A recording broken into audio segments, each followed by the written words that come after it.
Poin pertama kajian ini saya ingin menguatkan bahwa kita di Nusantara ini adalah masyarakat muslim yang akidahnya menganut akidah Ahlus Sunnah wal Jamaah. Kenapa menganut akidah Ahlus Sunnah wal Jamaah? Ahlus Sunnah itu artinya mengikut sunnah Rasulullah. Jamaah itu artinya sahabat Rasulullah. Sehingga ketika kita mengikut Rasulullah dan sahabat Rasulullah, berarti kita mengikut jalan yang benar, jalan yang lurus. Maka kita jangan pernah keluar dari jalur yang sudah lurus itu. Yang lurus itu saja di akhirat belum tentu selamat, akan dihisab oleh Allah.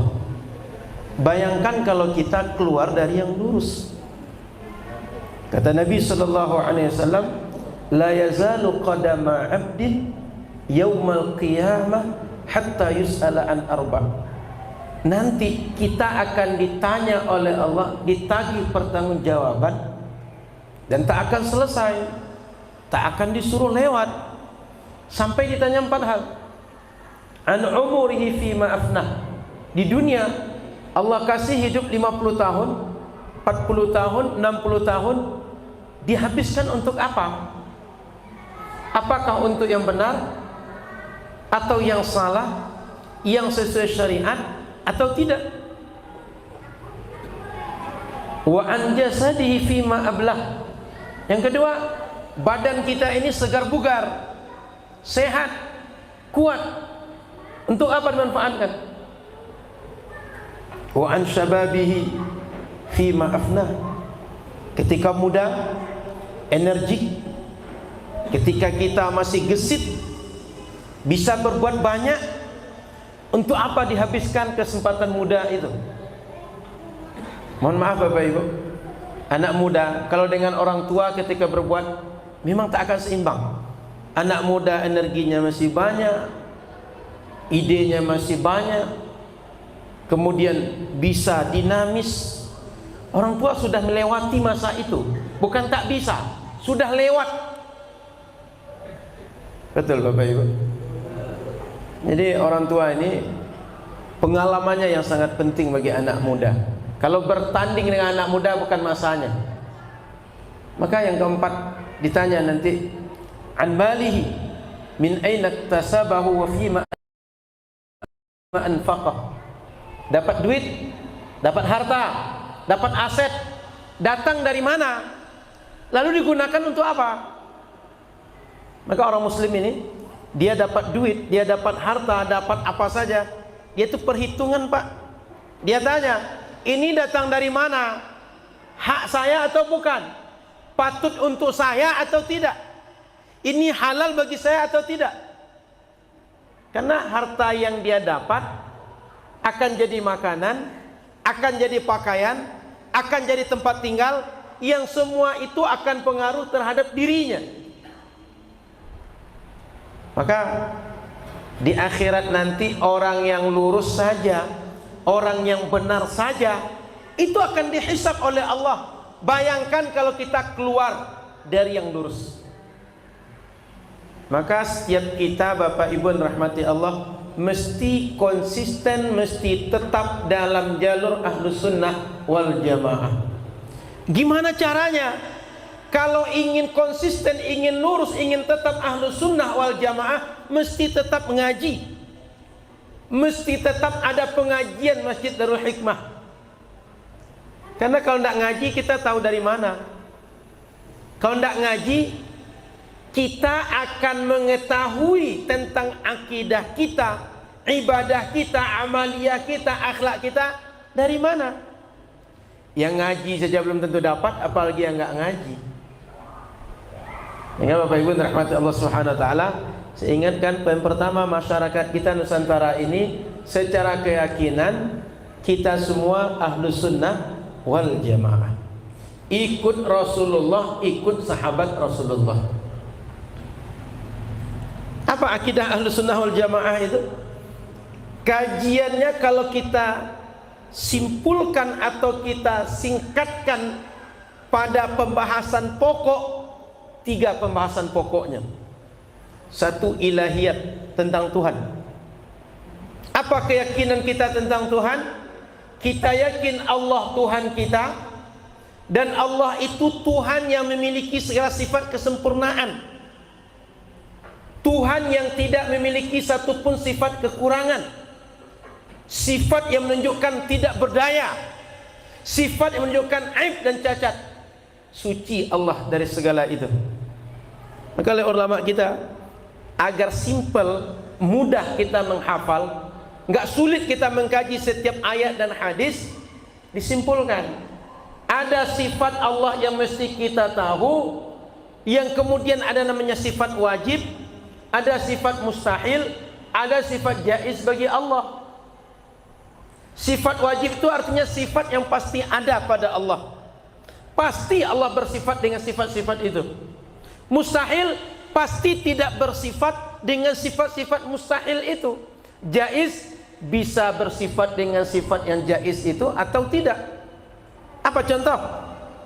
Sifat wajib misalnya, Allah wujud, qidam, baqa, mukhalafatuhu lil hawadith, qiyamuhu bi nafsihi, wahdaniyah, qudrah, iradah, ilmu, hayat, sama', basar, kalam, qadiran, muridan, aliman, hayyan, sami'an, basiran, mutakallimah.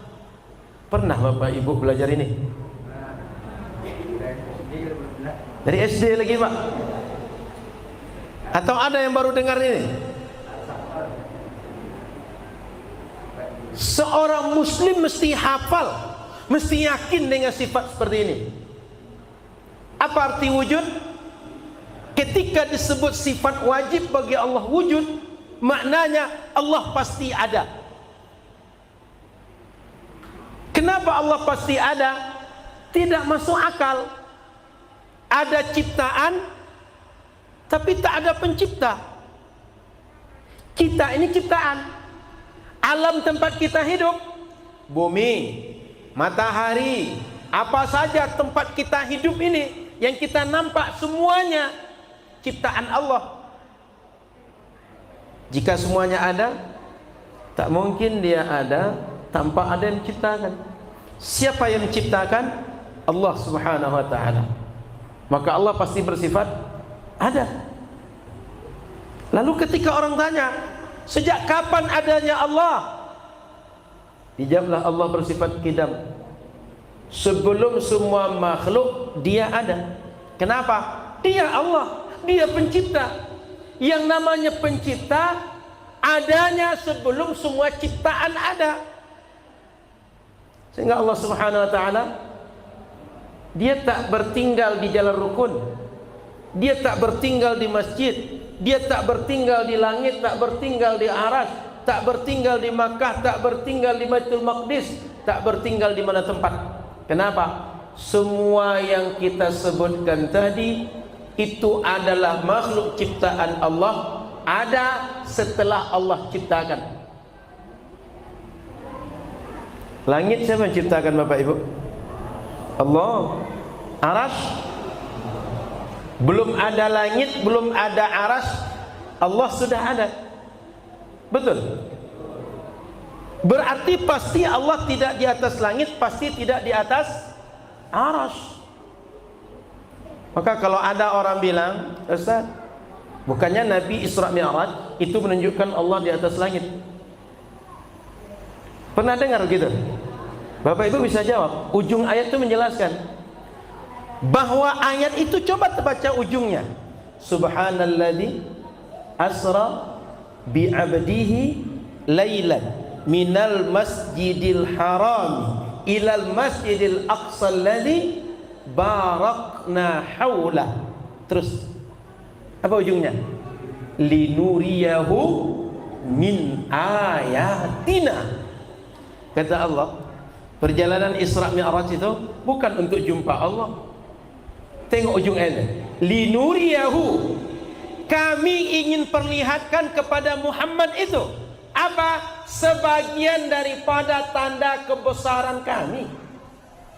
Sehingga ditengokkan pada Nabi Muhammad bagaimana orang-orang yang mendapat nikmat surga, nikmat neraka, bagaimana orang yang mendapat azab neraka, berjumpa dengan para nabi, diperlihatkan dengan orang-orang seperti Masyitah yang dulu istiqamah dengan iman, diperlihatkan dengan orang yang dia ahli zikir, yang dia berbakti pada orang tua dengan berbagai amal saleh.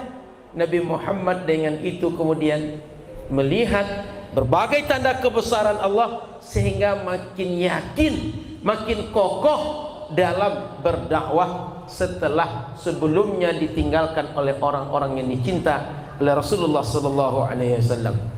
Sehingga Bapak Ibu, kalau ada orang bilang Isra Mi'raj itu bukti Allah ada di langit atau di atas aras, ayat Quran menjawabnya. Kata Quran, linuriyahu min ayatina.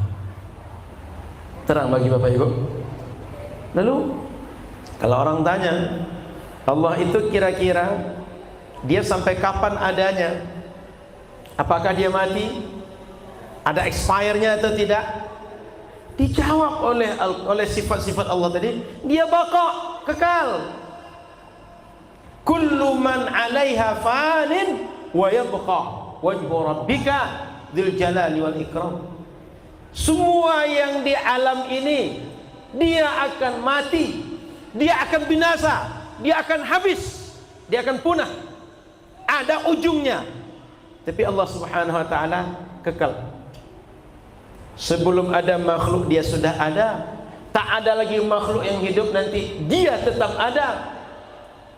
Maka Bapak Ibu rahmati Allah Subhanahu wa taala, kita kalau belajar sifat 20 ini, hidup ini akan kita pahami dengan baik. Kita yakin dengan kehidupan, tenang dengan kehidupan, yakin dengan Tuhan yang hak, dan tidak mudah terpedaya dengan berbagai keyakinan-keyakinan palsu yang dihembuskan kepada umat Islam. Maka Bapak Ibu dirahmati Allah Subhanahu wa taala, sifat 20 tadi itu satu di antara pembahasan kajian akidah tentang ketuhanan. Yang kedua babnya lagi tentang Tuhan tadi itu, tentang akidah tadi. Nubuat, tentang kenabian. Siapa itu nabi? Siapa itu Rasul? Apa sifat Nabi dan Rasul? Masih ingat Bapak Ibu? Tabligh, fatana, amanah, siddiq. Sifat itu pasti ada pada Rasul. Kalau ada orang nanya, kenapa dibatasi 4? Bukannya Rasul juga penyabar? Bukannya Rasul juga penyayang? Apa jawabannya? Kita penyabar juga bisa, kita penyayang juga bisa, tapi siddiq seperti Rasul tak ada yang bisa, hanya Rasul yang bisa. Ada di antara kita yang selalu benar? Jangankan ke orang lain, ke diri kita, kepada istri dan anak kita, kadang-kadang kita tak bisa bercakap benar. Tapi Rasul dalam marahnya, dalam tenangnya benar, dalam seriusnya, dalam candanya benar. Maka Bapak Ibu rahmati Allah, mengkaji sifat Nabi, mengkaji nanti tentang wahyu, mengkaji tentang mukjizat. Kalau tentang Nabi Muhammad, nasab Nabi Muhammad, akhlak Nabi Muhammad, keturunan Nabi Muhammad, ahlul bait Nabi Muhammad. Nanti turun ke fikih, siapa yang boleh dapat zakat, siapa yang tidak dari ahlul bait Nabi Muhammad sallallahu alaihi wasallam. Dah 2 babnya. Yang ketiga babnya lagi, sam'iyat atau ghaibiyat. Keyakinan-keyakinan yang disampaikan oleh Al-Quran, disampaikan oleh hadis, yang dijelaskan oleh Nabi Muhammad sallallahu alaihi wasallam. Kita semuanya akan mati. Lalu ketika mati nanti akan masuk ke dalam yang lahat. Di yang lahat dapat nikmat atau adab kubur. Sehingga Bapak Ibu, ada Nabi mengajarkan kalau kalian baca 30 ayat setiap malam, saat nanti gelap di alam barzakh, sendirian di alam barzakh, Allah Subhanahu wa taala akan selamatkan dari azab kubur. Apa yang 30 ayat itu? Surat Al-Mulk. Maka Bapak Ibu yang muliakan Allah Subhanahu wa taala, kalau sehat badan, tak ada kendala, setelah salat Isya sebelum kita tidur, baik dibaca di masjid, dibaca di rumah kita, atau kalau hafal sambil bawa kendaraan, atau saat kita akan baring, baca surah Al-Kahfi. Tertidur kita nanti, apabila kita lazimkan, kita rutinkan setiap malam, saat nanti di alam barzakh, orang ketakutan, orang diazab, yang membaca surat Al-Mulk tadi insyaallah akan selamat. Maka Bapak Ibu yang dirahmati Allah Subhanahu wa taala, akan diajarkan dalam akidah tentang keyakinan bahwa kita akan mati lalu masuk alam barzakh, dapat nikmat atau azab kubur. Nanti ada pertanyaan malaikat Munkar dan Nakir. Nanti akan ada setelah manusia semua jadi matikan, terjadi kiamat, ba'ats, dibangkitkan oleh Allah, dikumpulkan di padang mahsyar. Setelah itu akan ada hisab, lalu akan lewat siratal mustaqim, akan ada telaga Nabi Muhammad masuk surga atau masuk neraka, ada malaikat zabaniyah dan seterusnya.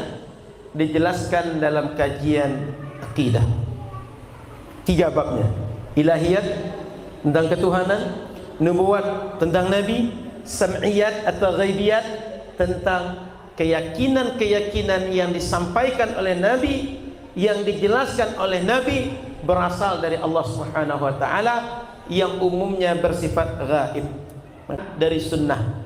Kemudian dari dalil-dalil akli yang dia dengan kaidah yang sudah dijelaskan, yang sudah dibakukan oleh para ulama ahli dalam bidang akidah. Jadi Bapak Ibu rahmati Allah Subhanahu wa taala, itu poin pertama, masyarakat Nusantara Ahlus Sunnah wal Jamaah. Jangan sampai bergeser. Karena kalau sudah bergeser, akan bergeser keyakinan kita tentang Tuhan. Apa contoh? Bisa jadi kita akan jatuh kepada keyakinan Tuhan itu punya sifat seperti sifat makhluk. Contoh, dia punya mata, dia punya tangan, dia punya betis, dia punya wajah, dia punya tempat, dan berbagai yang merupakan sifat-sifat makhluk. Padahal Quran sudah menjelaskan, laisa kamitslihi syai'un wa huwas samiul basir. Tak ada yang serupa, yang sama, yang mirip, yang setara dengan Allah Subhanahu wa taala. Apapun itu. Meskipun ada sifat kesamaan antara Allah dengan makhluk, sama dan basar, tapi sama dan basar makhluk dengan Allah tidak sama.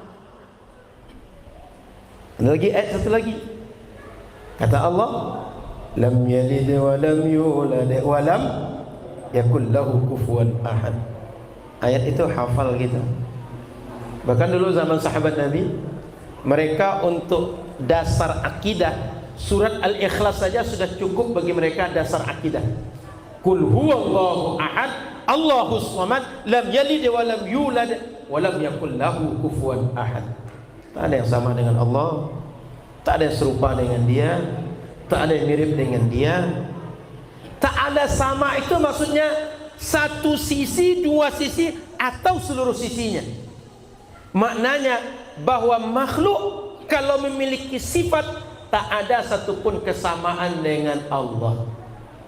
Kalaupun ada sama, Allah punya ilmu, kita punya ilmu, cuma kesamaan dalam penyebutan, hakikatnya tak sama, prosesnya tak sama. Coba tengok ilmu kita. Ada orang sejak lahir langsung punya ilmu, bahkan sudah bertahun-tahun belajar, kadang tak dapat juga ilmu Islam ini. Allah Subhanahu wa ta'ala, dia tak proses belajar, tidak menuntut ilmu pada yang lain, dan tidak butuh waktu. Kita kalau sudah belajar, itu pun kalau tak diulang, jangankan kaji 10 tahun lalu, kaji kemarin saja, jangan-jangan hari ini sudah tak ingat lagi. Maka tak sama ilmu kita dengan ilmu Allah. Ilmu kita terbatas. Ini kita karena berada dalam Masjid Darul Hikmah, Yang di balik dalam hikmah kita tak tahu lagi ada apa nih. Esok kejadian apa kita tak tahu.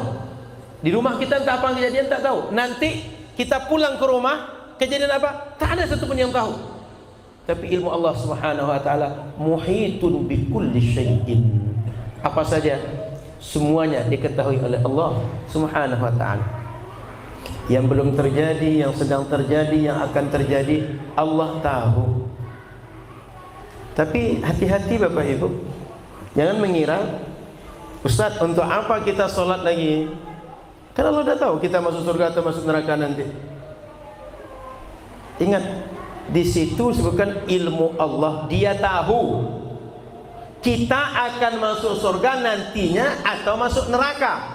Bukan Allah sudah menetapkan sejak sebelum kita ada, fulan masuk surga, fulan masuk neraka. Enggak. Beda enggak?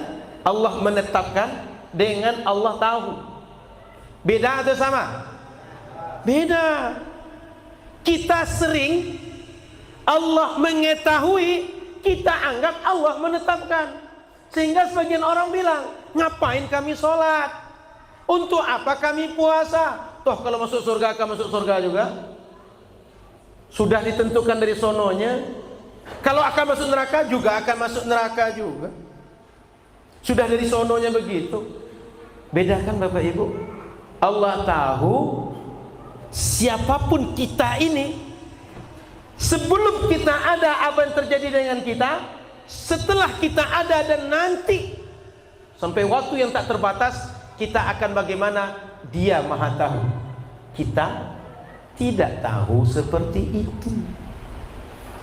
Namun kita sering mengartikan Allah sudah menentukan si fulan masuk surga, fulan masuk neraka. Tidak begitu. Jadi kalaulah kita coba membuat analogi, Ustaz, gimana sih analoginya kita ini beramal lalu nanti kok bisa masuk surga?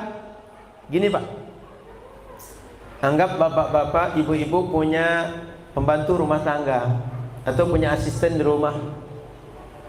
Asisten tadi bapak suruh, Dek atau Yung, pergi engkau ke pasar. Itu untuk Isya. Belum kan Pak? 11 menit lagi. Baik. Yung, pergi ke pasar atau pergi ke swalayan itu, beli ini. Dijelaskan oleh kita. Apa yang kita mau dari dia?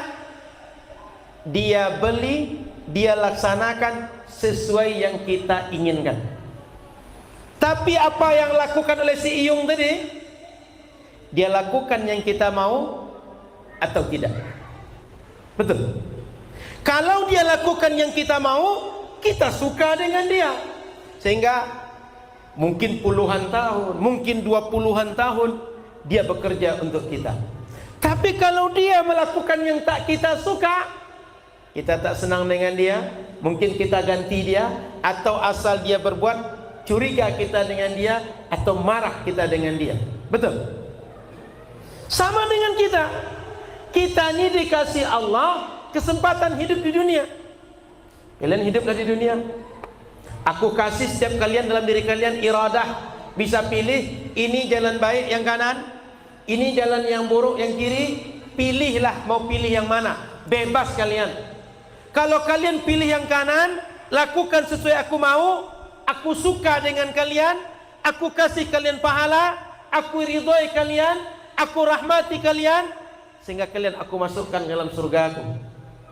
Tapi kalau kalian pilih jalan kiri, aku akan biarkan kalian, aku akan berikan kesempatan kalian, tapi aku tak suka dengan perbuatan kalian, sehingga Allah marah dengan kita. Di akhirat dihisab oleh Allah, dan orang-orang yang dihisab oleh Allah mungkin diampuni, mungkin tidak, lalu dibalaslah dengan neraka. Yang tadi ikut, Allah rahmati dia, sehingga di akhirat ditempatkan di tempat yang baik. Jadi setiap orang memilih jalur kanan, jalur kiri, selamat tidak selamat, dirahmati atau dilaknat, diridhoi atau dimarahi Allah, itu setiap orang bisa milih Pak. Sama macam asisten kita pergi ke warung tadi, dia bisa milih, memilih perbuatan yang disuka oleh tuan dia, atau yang tak disuka oleh tuan dia? Siapa yang milih, Pak? Kita atau asisten tadi? Asisten tadi, Pak. Kan kita kasih kesempatan. Pokok ini duit, pergilah. Ini yang aku mau, buatlah. Dia bisa membuat yang kita mau, bisa tidak. Agak paham analoginya, Pak? Jadi yang menentukan dia mendapat rahmat atau tidak, dia memilih dengan sikap dia. Maka Quran membahasakan di akhirat nanti, laha ma kasabat wa 'alaiha maktasabat. Dia akan dapat pahala, akan dapat balasan baik dari Allah berdasarkan ketika di dunia dia pilih perbuatan yang mana. Dia buat baik, dibalas yang baik. Tapi kalau dia berbuat yang salah, yang menyimpang, yang tidak benar, yang keluar dari syariat, Allah akan hukum dia karena ketidaktaatan dia itu. Jadi Bapak Ibu rahmati Allah Subhanahu wa taala, sekali lagi, kita tidak ditentukan oleh Allah sebelum kita diciptakan. Si fulan pasti masuk neraka, fulan pasti masuk surga. Tidak.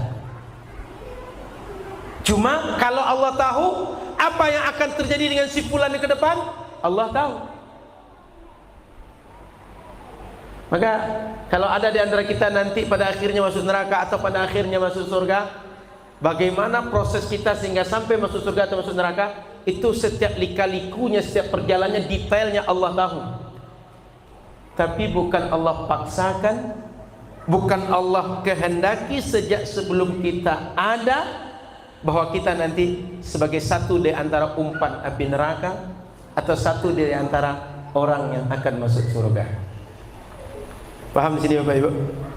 Jadi kajian akidah tadi kalau kita kaji akan membuat kita memandang hidup ini lempang, lapang, nikmat, tenang, sehingga tak satu pun nikmat yang menyenangkan kita membuat kita lupa diri, sehingga akhirnya kita sombong, sehingga akhirnya kita merendahkan orang.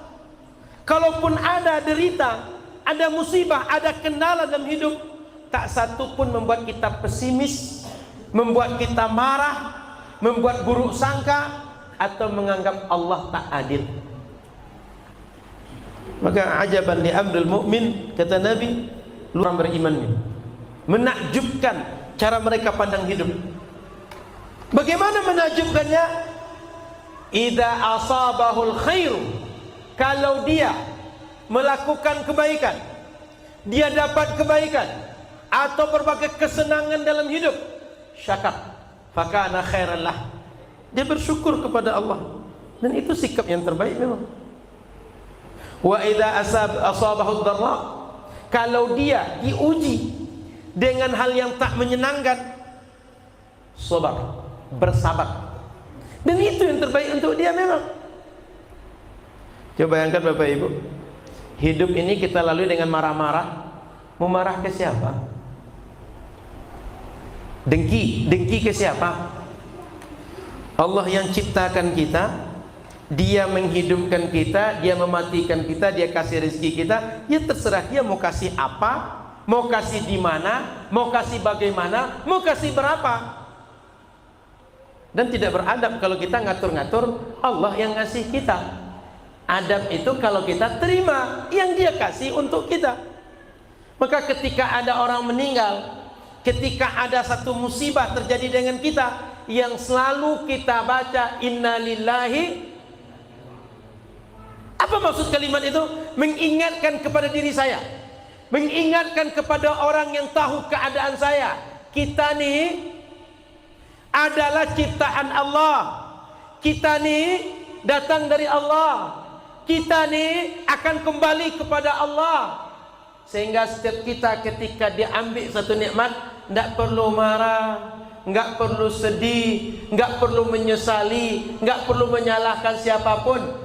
Balikkan kepada yang punya apa yang dia ambil dari kita.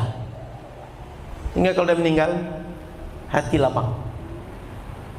Kalaupun sedih, itu sedih manusiawi. Menangis manusiawi. Boleh menangis kalau ada keluarga meninggal. Kalau ada yang membuat kita sedih, menangis, boleh. Tapi menyalahkan takdir, menggugat Allah, tak boleh. Dengan apa cara kita mengingatkan diri, melatih diri kita? Kita sebut inna lillahi wa inna ilaihi raji'un. Jadi itu poin pertama, masyarakat Nusantara ini ahlu sunnah, Pak. Poin kedua, dalam amaliyah, apa saja amaliyah yang mereka buat?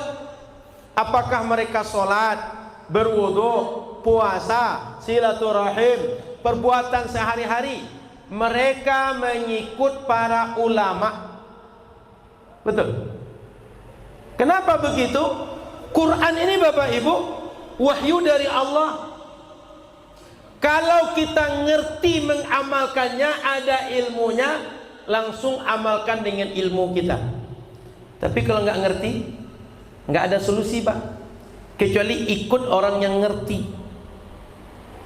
Siapa yang ngerti? Orang yang mau belajar ilmunya, para ahli ilmu. Maka umat kita, karena dia tak bisa menjelaskan langsung, menyimpulkan langsung Quran dan Sunnah, solusi mereka mengikut ulama yang ngerti.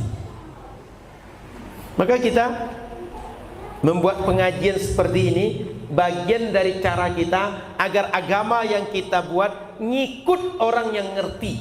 Karena kalau kita tak tahu Quran Sunnah, tidak mengikut orang yang ngerti Quran dan Sunnah, kita tidak akan mengamalkan Quran dan Sunnah sesuai dengan Quran dan Sunnah. Ilmunya tak ada. Mau beramal berdasarkan apa? Ngikut orang yang tahu ilmunya saja kadang-kadang nggak clear oleh kita, kadang-kadang nggak terang bagi kita, apalagi nggak belajar. Sejak dahulu ketika amaliyah mereka buat, ngikut ulama. Mengikut ulama ini kemudian dikenal dengan istilah bermazhab. Kalau mengikut Imam Syafi'i, namanya bermazhab Syafi'i. Mengikut Imam Malik, bermazhab Maliki. Sehingga bermazhab Syafi'i itu maknanya kita mengamalkan Quran dan Sunnah berdasarkan kesimpulan Imam Syafi'i terhadap Quran dan Sunnah. Kira-kira kalau begitu beragama benar atau salah? Paham pertanyaan saya? Kan kita nggak ngerti Quran Sunnah tadi ini. Lalu yang ngerti itu diantaranya Imam Syafi'i, murid-murid Imam Syafi'i, orang-orang yang ikut Imam Syafi'i yang ngerti. Sehingga banyak kitab-kitab yang sampai ke kita, banyak murid-murid yang sampai ke kita, ngikut mereka. Itu benar atau salah?